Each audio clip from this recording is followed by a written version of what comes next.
First up, we have Abhi Ghavalkar, who is the co-founder of Third Space Therapy, which is currently raising a seed round, and he's going to tell us about a very important topic, which is designing for MedTech.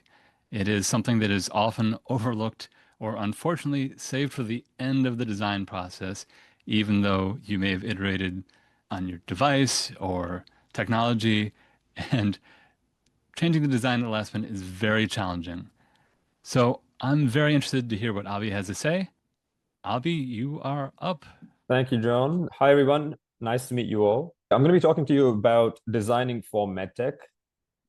Just a quick background about myself. I was born and raised in Oman in the Middle East. I moved to the UK when I was 17 for school. 2 weeks into school, I decided I wanted to be a professional soccer player. So I dropped out of school and tried pursuing that professionally for a year before getting injured, retiring early, as I like to say, and then getting my bachelor's in product design engineering. I went to school at Loughborough in the UK. My degree was a mix of mechanical and manufacturing engineering with bits of industrial design. I worked in aerospace for a year with GKN in Bristol before graduating in 2019 with my bachelor's. And I did my master's in design at UC Berkeley and graduated in 2022. I'm currently the CEO and co-founder at Third Space. We provide mental health services for patients on Medicaid across the US.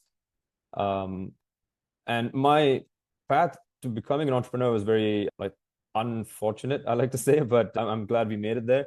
I graduated in 2019 with my bachelor's right in the middle of Brexit in the UK, when no one wanted to sponsor an international student's visa to remain in the country. Being born in Oman, I didn't have birthright citizenship. I was given an Indian passport by descent, but I had no family there because we all lived in Oman. So I wasn't able to go back to the country where I was born. I wasn't able to go back to the country where I held a passport from. So I ended up having to file a human rights petition to stay back in the UK almost as a refugee because I had nowhere else to go. And when no one else was willing to sponsor a job for me to stay back in the country, I said, screw it, I'll go make my own job. And I became a founder.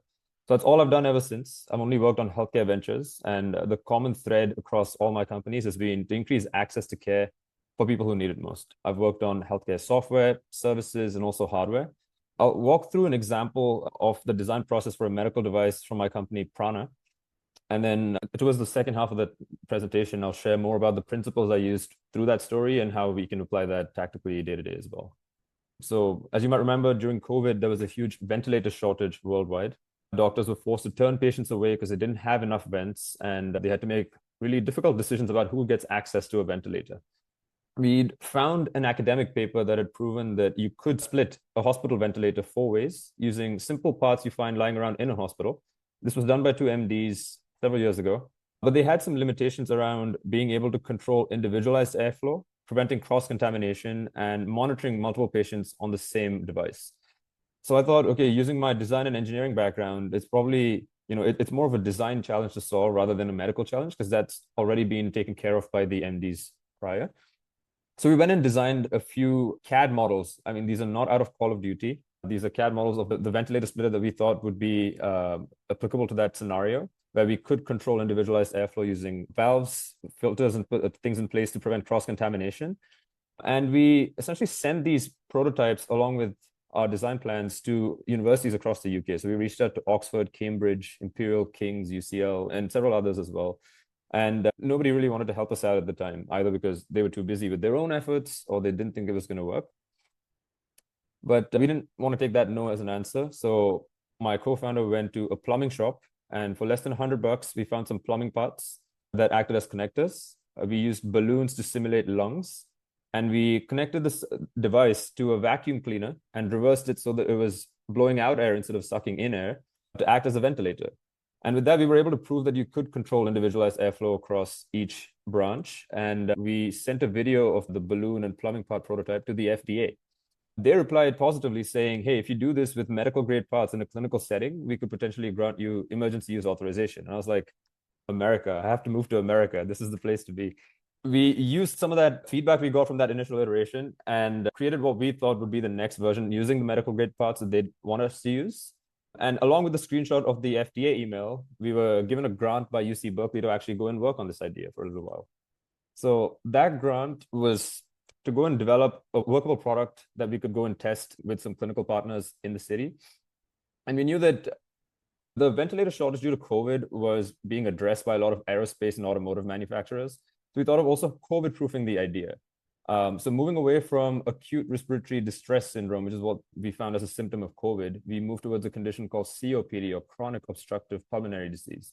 It's caused by smoke inhalation, typically by inhaling smoke due to pollution or by cooking with solid fuel sources in low resource counties. It's the third leading cause of death in the world, and many deaths in the lower and middle income countries are caused by COPD.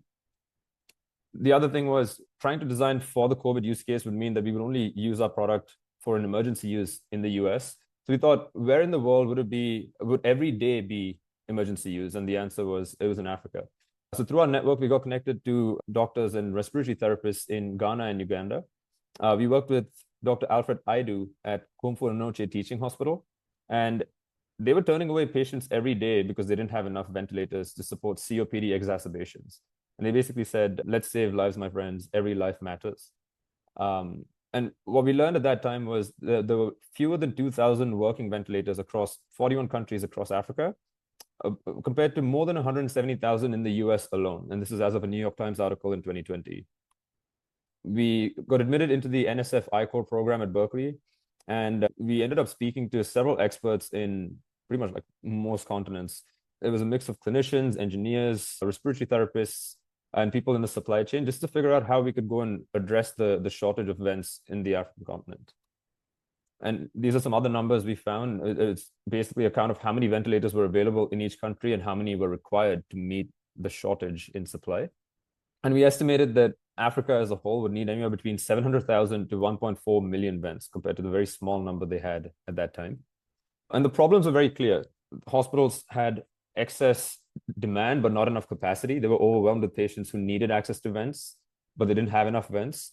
Buying new ventilators was very expensive for hospitals in Africa, so they typically relied on donations from the Western world. But these were, ventilator devices that were at the end of their shelf life, and it costs a lot to admit a patient once they have the exacerbation. But when they turn them away and they come back with a critical emergency use instead, that's even more expensive for the hospital to deal with. So they wanted an intermediary solution to help on the preventative side. So with that, we went into the engineering phase of the product. We designed what our pneumatic circuit would look like. We knew we would have an inlet from the original CPAP device. We'll connect that to our splitter device, and then the patient would be at the other end. I don't want to go too much into the engineering aspect. It's just showing you like how the process gets refined over time.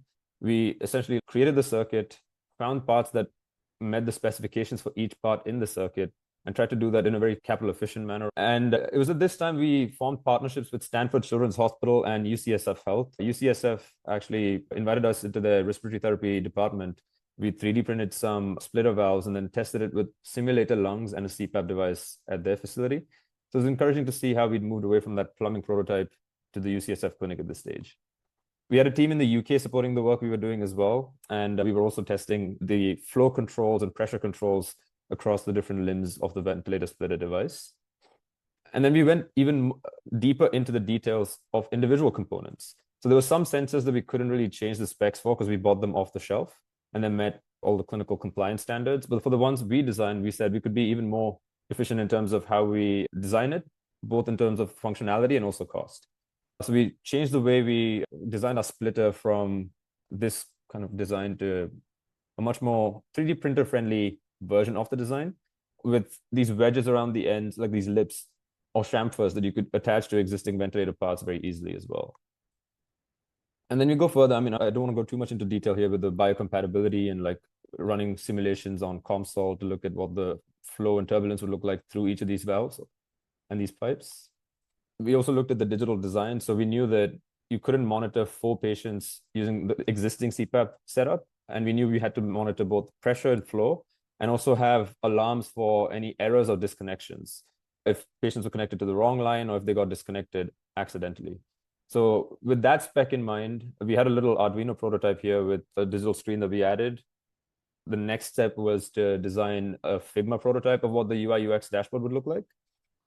And then we did the same on the industrial design side. We knew we had 3 like high-level requirements to meet. One was having a quick setup time because it was going to be used in like mostly crisis situations every single day. It had to be compact so it could be transported easily. And you had to have a large enough dashboard screen size so that you could read what the measurements were across all 4 patients.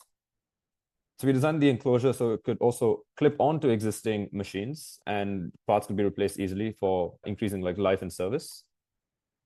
And then we reconfigured our assembly of the pneumatic circuit so it fit flush within the enclosure itself. So that led to this like beautiful looking version of the ventilator splitter device. We were awarded the World Changing Ideas Award by Fast Company in 2021 for that particular version. And this is us testing out that version in my bedroom at Berkeley. And I was living with three ventilators who were my roommates that Stanford and UCSF had donated to the project. So we had simulator lungs down here, like these little like balloons you see. We connected them to the CPAP and then all the parts that we sourced and designed ourselves. And this is what the final pneumatic circuit looked like when we took it into testing. From there, we had one more iteration to make it more friendly in terms of usability from a respiratory therapist perspective, because we wanted to minimize the time it would take them to get trained to use a device like this. So we had an inlet on the side instead of behind the device. We had colored strips for quick identification, so you knew which patient was attached to which line. We added a few more details to our dashboard itself. And then this is what a photorealistic rendering looks like of the device attached to an existing ventilator. So this was the evolution of the product. So it began with a simple splitter design connected to a CPAP and simulator lungs, and we didn't really have any more custom parts. So we used like rubber connectors to keep things in place, followed by going into the more like pneumatic circuit that was close to the product being in implementation. And then finally, we attached a bunch of sensors to monitor airflow and pressure that were all connected to this Arduino circuit that we programmed ourselves. It got funny to the end when we ran out of the grant funding and we had not enough money to go and build an enclosure. So I just cut open an ASOS shoebox and shoved everything inside it so we could go into testing. It seemed to work. We managed to hit all the specification requirements we wanted for flow rate control and pressure control. And it was great to see how far we'd come from the plumbing prototype in the UK about a year and a half ago to where we were with the ASOS shoebox prototype. It's still scrappy, but it was several like generations ahead. We received a bunch of awards and accolades for the work we'd done with that project. But the general theme here is one that you see across most design projects. So that was like the story of what happened with my previous company. But in general, what you see is you always start with a design challenge or a problem, and you go through this process of diverging and converging as you get more and more focused and refined in scope and solution over time. Design always starts off as a very messy process. You go back in circles quite a bit. You go like up and down, you go left and right, go in and out. And as the process goes on, you end up having more refinement and clarity. Like I said, you always start with a problem. You want to know what you're solving. And from there, you end up like designing around that. I was hoping to make this a bit interactive. And I don't know if we have the capability of putting stuff into the chat, but what do you guys see on the screen? Yeah, block with a hole in it. That's the right answer. How do you make a hole in a block of wood? That's one answer. Yeah, you could use a nail. You could use a drill. Yeah. Someone always says woodpecker, so that's kind of what I was waiting for. So there's many different ways to make a hole in a block of wood.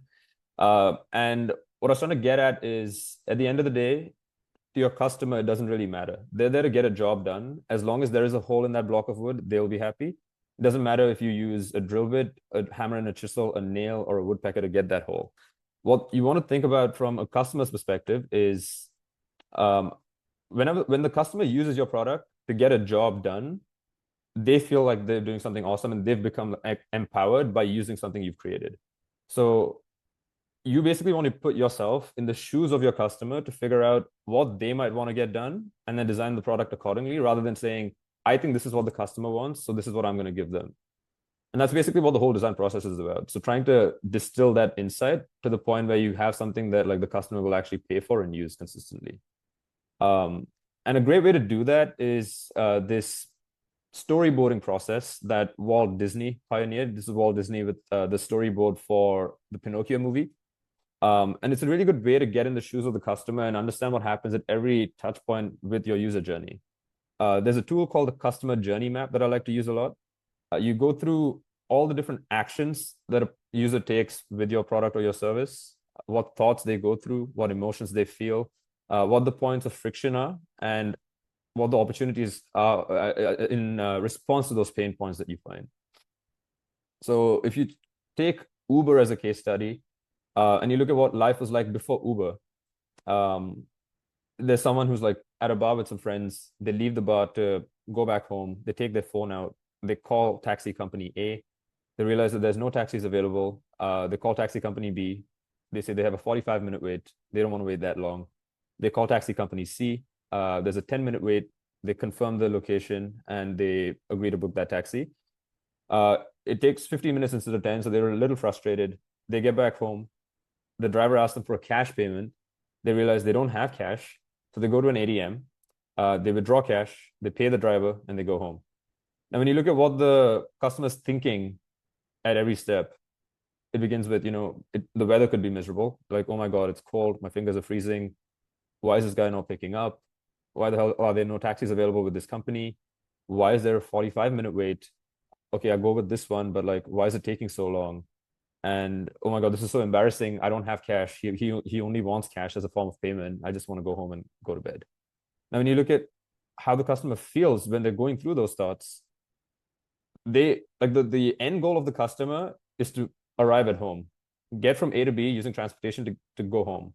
And that only happens after going through about 16 different steps before they finally get that job done. And throughout their entire journey, their experience is just miserable. And what you want to try and do is minimize the time in the red and maximize the time in the green in terms of how the customer feels at every touch point with your service or your product. So the pain points from that journey were, number one, waiting outside for an unknown duration of time in an uncomfortable environment, calling multiple companies individually, not knowing about trust and safety, long wait times, lack of confidence, explaining directions manually sometimes, having to carry cash, and then just uncomfortable interactions overall. But in that, in the with all the pain points that a patient or like a customer experiences, there's also many opportunities that arise. So you have the opportunity to book something from a mobile phone instead of having to talk to someone on the phone. You can do a centralized search instead of having to call several people individually. Instead of sitting in the cab of a stranger, you can essentially have identification and authorization done at scale as well.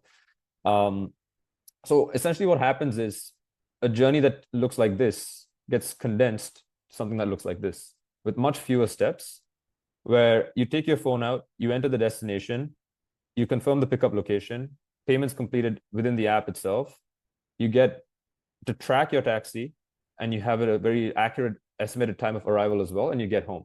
And you've taken out several steps in that journey by looking very closely at what the customer feels and thinks at every single step.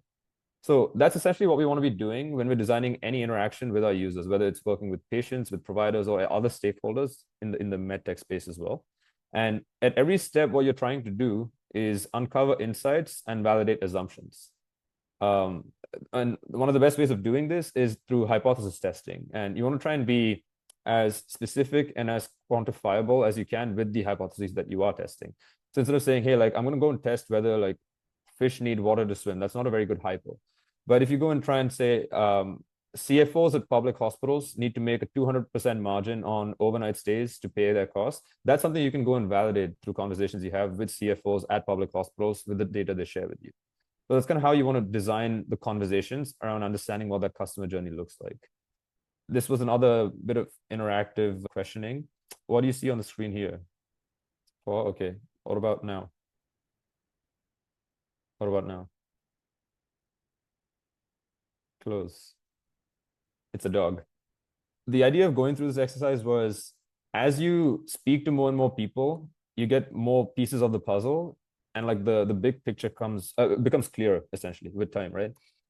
What you don't want to do is fall into the trap of featureitis, where you've got like 100 insights from 100 different people and you want to become all things to everyone, which is not the way to go. I prefer the paperclip approach, which I think is one of the best designs of all time. It's a simple piece of metal wire that was bent 3 times and has so much functionality. And that's how you want to be. And once you have an understanding of what the journey looks like, what the pain points are, what the opportunities are, the final step becomes crafting the ideal experience for that customer or for your user. There was a podcast with Reid Hoffman called Masters of Scale. And on the very first episode, he had Airbnb's CEO, Brian Chesky, on it. And he talked about handcrafting the perfect experience for your users. So doing things that don't scale before you actually start thinking about scale. So Brian essentially goes through this exercise, or he went through this exercise in the early days of Airbnb saying, what can we do to surprise our guests at Airbnb? So what would it take for Airbnb to design something for their customer that would make them tell literally every single person they've ever met about Airbnb? So like, how do you delight the user to the point where they can't stop talking about your product? So he goes through what a check-in experience at Airbnb looks like. And for that check-in experience itself, what would a one-star experience look like on Airbnb? So imagine you've booked an Airbnb, you show up at this Airbnb, you knock on the door, no one answers. You wait 10 more minutes, you ring the doorbell, you knock on the door again, no one answers. And you realize like the host has stood you up. He hasn't given you information on how to access the apartment if he's not in. And you basically give them a one-star review saying, I'm never using Airbnb again. I want my money back. A three-star experience would be if you get to the Airbnb, you knock on the door, there's like a 15-20 minute delay, but like the host does let you in. At least you got in, but like it wasn't the best check-in experience. A five-star check-in experience would be if you knock on the door, the Airbnb host immediately lets you in and like welcomes you into their apartment. It's like, yep, this is what Airbnb was designed for. It worked, no big deal. And that's as high as star ratings go on Airbnb. It's a five-star experience at most. But then you go one step further and you think, like, what would a six-star experience look like on Airbnb? So you do the basic, like table stakes are you get into the apartment. What happens afterwards? The host greets you personally. They have a welcome gift on the dining table for you. They've got you a bottle of wine or a bottle of champagne, and they have all your favorite amenities stocked up in the bathroom. And you're like, wow, this is way more personalized than a hotel. I feel so cared for and thought about. So I'm definitely going to use Airbnb again. It was much better than I expected. That's a six-star experience. Now, what would that look like if it was a seven-star experience? The host welcomes you. They've cooked you a dinner based on your favorite cuisine because they know that from your Airbnb profile. They've got you some local trinkets based on your interest as well. They know you like surfing, so they've rented a surfboard and kept that in the apartment for you, saying, "Hey, like we've got this for you. Like, don't worry about it." They've made reservations to a hard to get restaurant in the city for you. They've driven you around in their car, given you a tour of the city themselves, and then taken you out to dinner. So this is way beyond what you would experience at normal Airbnb, and this could be classed almost as a seven-star experience. But what would a 10-star experience look like? So Brian says in that podcast, you arrive at the airport, there's a parade of people welcoming you on the tarmac. When you get to the Airbnb, there's a press conference outside, and you're on a camera, and you're treated as a celebrity, and then you get to check into the apartment. So that's a 10-star check-in experience on Airbnb. But then what would an 11-star experience look like? It's like you land at the airport, Elon Musk receives you on the tarmac, and he flies you into space. Now, 9, 10, and 11-star experiences are not feasible. This is what Brian says. But if you go through this crazy exercise, there's a sweet spot where it's somewhere between they showed up and they opened the door, which is a 4 to 5-star experience, and the extreme, which is I went to space, which is not going to happen. But if you design the extreme and you come backwards, you can find a sweet spot that's achievable, but is above the status quo. So knowing someone's preferences and saying, hey, like I have a surfboard in the house, it's not that crazy and it seems pretty reasonable, but it's also above the baseline of what most products and services offer today. And this is the kind of stuff that creates really great experiences that people end up talking about. So this is what Brian says. In order to scale, you have to do things that don't scale. And I highly recommend reading that episode or like listening to that episode. So what I'm trying to say overall, like through this talk is design is a very messy process. You diverge and converge several times and you're essentially trying to design the right thing, but also designing things right as part of the second half of that process. If you double click on this like double diamond diagram, you see there's multiple steps within each of those. And it essentially revolves around the same things I just touched upon today in terms of speaking to the right stakeholders, getting enough data points, and then synthesizing that info and creating a very like unique experience by handcrafting every touch point for the customer. And what you're trying to do is make sure you can get feedback as early as possible instead of having to wait until you have the perfect product and then realize that's not something that people even wanted in the first place. And that's because as time progresses, you have less freedom in your designs as things get constrained, and the cost to make a change also go up. So you want to try and do that as early as possible, which is why that iterative process is very effective to keep in mind as well. And you can do this with software. So this is something I did with a telemedicine company and EHR that I built. It's very easy to move a post-it. The cost is basically zero. Time is also very close to zero to move a post-it in terms of changing what the user experience looks like, compared to building a Figma prototype, a high fidelity wireframe, and making changes to that, versus going and programming something and then making changes at the final stages. So try and keep it like pretty low touch with the plumbing prototypes, like we showed for the medical device. And this is what the product ended up looking like at the very end once we knew what people wanted to buy. But you can do this for services as well. So as easy as setting up a landing page, getting signups before actually going and building something. Then when you have wireframes, sharing those wireframes with people to get some more feedback, versus then like actually having people design the service and create content for you or anything like that. And we've seen that happen with hardware as well, where you can make a looks like and a works like prototype where you fake some interactions and you make nice renderings to say this is what it would look like in concept, but this is how it works with the technology available today. Yeah, and it's the same principle with the medical device, with the plumbing parts to what the final product looked like. But the top three things I want to say to end the talk here are: number one, trust the design process. It is messy, so just trust that it'll get refined with time if you put in the effort and go through the right motions. Be scrappy and try to move fast, collect feedback as fast as you can. And also don't be attached to your ideas, because at the end of the day, you're trying to solve a problem for the customer rather than push your idea onto them if that's not necessarily something they'd want. So that's the end of my talk. Thank you so much for listening.